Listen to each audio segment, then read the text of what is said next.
All right, good morning, good evening, good afternoon. Ladies and gentlemen, citizens of YouTube, Pastor Dowell here. Well, I'm going to go ahead and try to answer this question again because a lot of people seem to get offended with me. And by the way, it's the 28th of February. It's acting like it's March. The trees are budding. It's right now probably 63 degrees outside. It's going to get a little bit more hotter. You hear the birds chirping. What they call them flowers? Mongolias, I guess is what they call them. They're budding. Trees are budding. Leaves are starting to come out. It's off the chain. But anyway, all right, so listen to me real close, all right?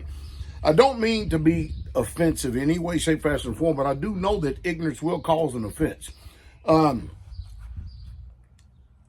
don't know why people get offended because, you know, when I know that truth is not readily accepted. I know that a lie, people actually will tolerate you and put up with you a whole lot more when you're telling lies, living lies, loving lies, as opposed to being truthful. I mean, after all, Jesus was the truth here on this earth, and look what the civil governments and the religions of the world did in his day. Put him to death. So, Israelite or Christianity? First of all, number one, the majority of people in the world who claim to believe in the eternal creator, Almighty Yahweh of the universe, the sole eternal being, all right? The creator of everything. He only had one book. And of course, today, the modern day, we call it the Bible. It's the scriptures, really, but we call it the Bible. And this is the condemnation, and this is the problem that we have going on today, is that a lot of people don't realize that the people of the book, the Israelites, the whole history of the Bible is all about a family called Israel. The whole entire history of it, starting from Abraham, Isaac, Jacob. You can go on down to Moses. You can go to the Samuel, David. It's all about Israel. Every single bit of it is. And with it being all about Israel and Israel alone, are you not appalled and amazed that this new religion comes up on the scene, which Jesus never spoke about, it actually replacing the family of Israel? Because remember, Jesus said in the book of Matthew, the 15th chapter, that he's not been sent but unto the lost sheep of the house of Israel. Let me let this vehicle go by.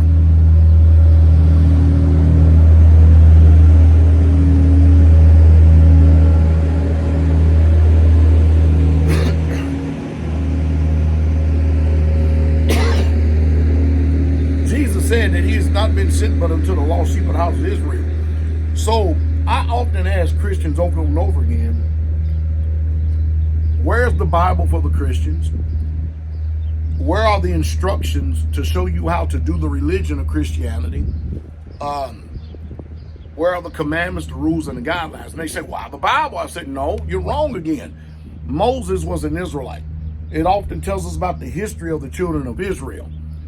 Jesus came from that lineage and that line. And when he came as an Israelite himself. And he told the people in his day, again, I'm not been sent but unto the lost sheep of the house of Israel. And when you read the book of Romans, when you read the book of Revelation, at the end of it, it says, and all Israel shall be saved. So why is it that people just simply can't get this blindness off of their minds and their eyes about this religion called Christianity?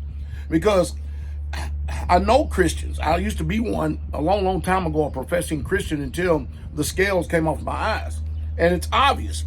There are no commandments given to Christians. They were given to Israel. And Israel, we are the people that is designed to teach the nations.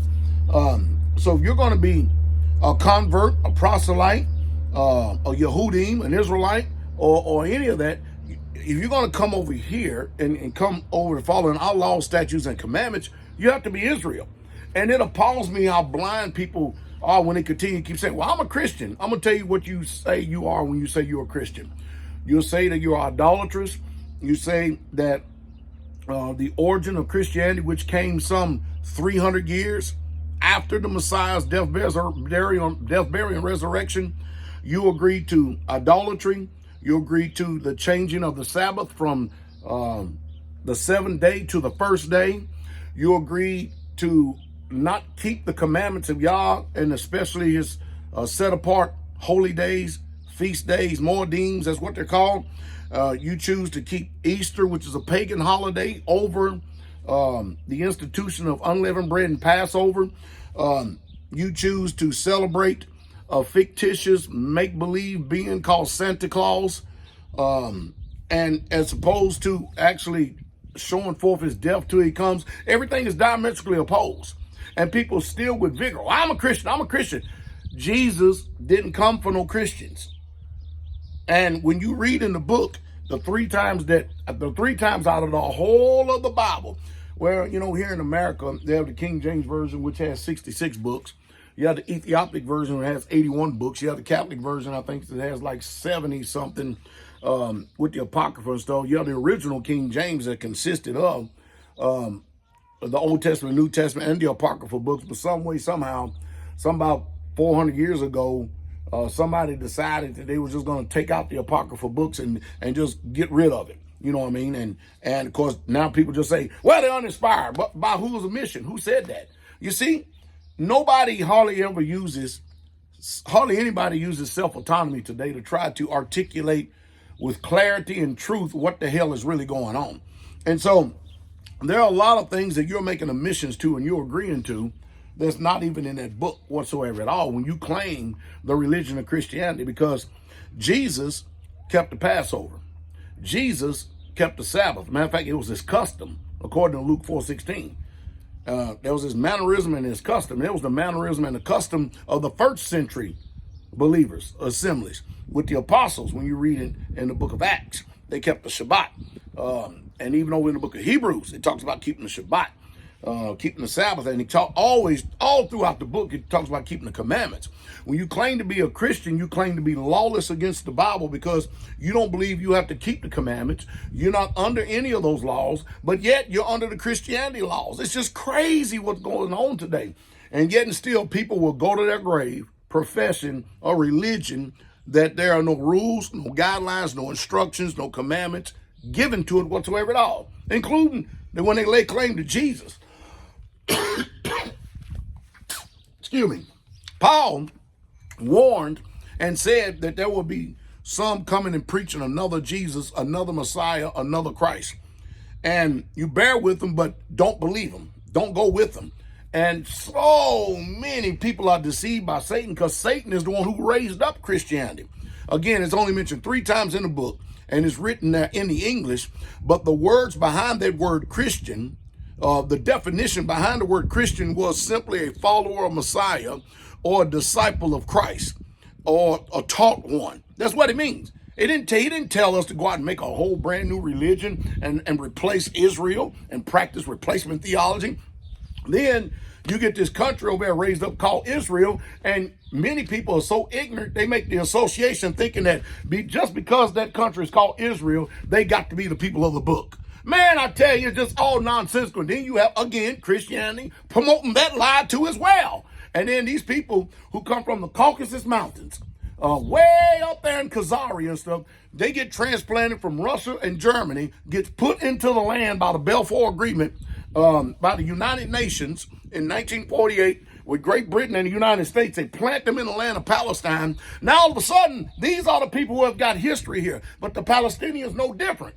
And that's the reason why the conflict over there continue to keep raging, because you got, again, people that are imposters trying to play the people of the book when they have no historical reference. They have they'll tell you that they have no connection to Abraham, Isaac, or Jacob whatsoever at all. Yet the lie is promoted and is believed all across this earth. Then people start looking at me like I'm crazy.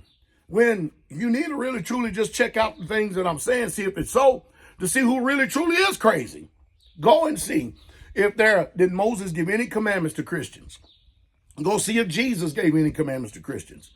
Go see if the apostles gave any commandments to Christians. Anywhere in the book whatsoever at all. See if there's any instruction in there to do Sunday, Easter, or Christmas. See if you can find it. See if you can find something there that tells us to celebrate the birth of the Messiah. Go look at it. Go read it for yourself rather than having people telling you what to do. That's what the Protestant Reformation was all about.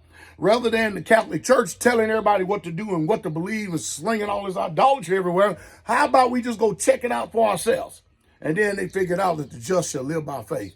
Man, there's much to be desired. But I tell you one thing, I'm not the one that has lied to you.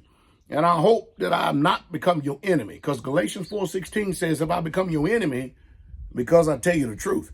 And the truth is, I become a lot of people's enemy just by standing on the truth. But it's okay. Truth always sets free and a lie binds. You know, I got a note this morning from Brazil thanking me on the teaching that I done on the body, the soul, the spirit that I did on the live feed on Shabbat service. I think it's a 2 or 3 part series. You may want to go check it out, maybe to edify your soul. Anyway, hope say something stimulate thought. You have a wonderful day. I got a lot of work to do today. It's a beautiful day out here. It's almost 65 degrees out here. The 28th of February, 2023. Birds, trees are blooming. Something's wrong.